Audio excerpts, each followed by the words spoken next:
Your Majesties, this is just a wee one. I'm all, um, I'm all scrubbed up now, and I just wanted to add this because I've still got videos to get out. There seems to be difficulty, but they're out there. You'll get to see them, and really to talk about the Greek dancing, and also that Melina Mercury, and also to say, as a Scot, oh, I looked the whole thing up, and Elgin was a Scot, and if he plundered and brought all the stuff back, and I saw it. I was in London, and I went to see it. In fact, listen, I've just remembered. Somebody came to the door of the rabbit warren that I was living in, an old Victorian house. The Hungarians were running it, and there was cabbage everywhere, and big benches. And every nationality in the world was there. And actually, the community songbook was there on the piano.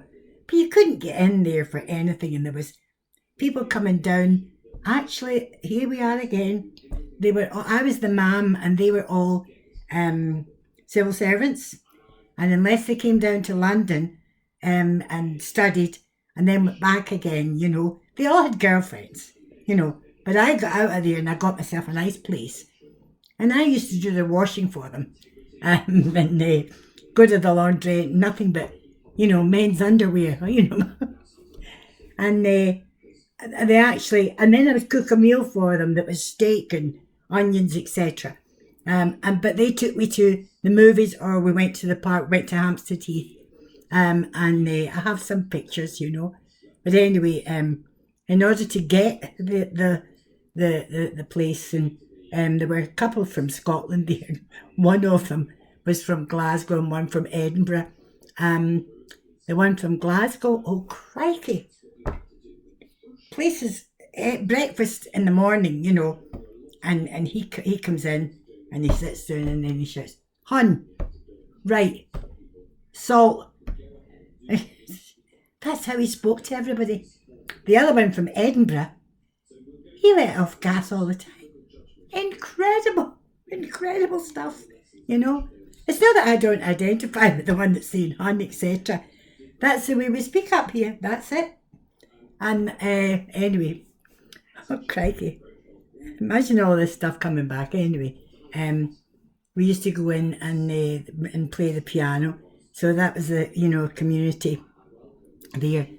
But somebody had come to the door, and it was Russians, and they were in London for something, and they couldn't really speak or whatever. But there was a Czechoslovakian there, and I was trying to help them and tell them that, and I phoned and I found out there was a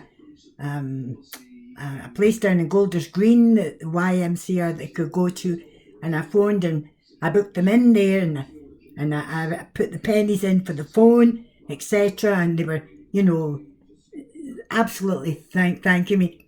He came over to try and translate for them, and he took me to see everything. And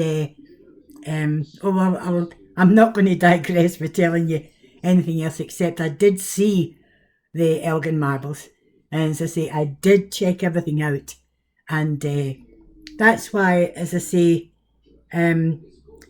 our late king, he was so fond of Malta, and when at the end of the war, Churchill had wanted to land with the troops, and Clementine had to phone the king to say, and the king said, "You can't do it because the people need you, and what if anything happens?" And it was the same for him, but as soon as the war was over, he went straight to Malta, and that's the only island that was given the George Cross. And as soon as Attenborough gave wee George the tooth, and he was delighted with that, And I'm saying to myself, in the name of God, do you all know what on earth is going to happen? How do I do this or whatever? I actually did post something in my wee magazine, and I posted it. It was about Harry, and said to him, ask your granda. But then, this is today's his 100th birthday, right? So, and they've been on this morning, and my husband was a boxer too, and he worked in Newcastle there and taught them boxing, because if you learn how to handle yourself, you don't need knives, right? Okay. And anyway, I just thought I'd add that wee bit for you. And I've got to go on now and get back and explain to them again the importance of this is war. So you check the ration book and find out about the sausages. But the important thing for both of them is, I mean Biden as well, and Boris, the buck stops with them. And the buck stopped in America. We had to drop the bombs. It was Hiroshima. And I was a nurse, and I was in the Western Infirmary, and I nursed prisoners of war from Japan. And they all said that. And they are the people that they gave their lives then for us today. And this is a chance. Oh, this is a chance, of course. Yeah. Everybody knows this isn't just a pandemic. This is a happening. I'm doing my bit, so anyway. Oh, in taxi. Paracalo.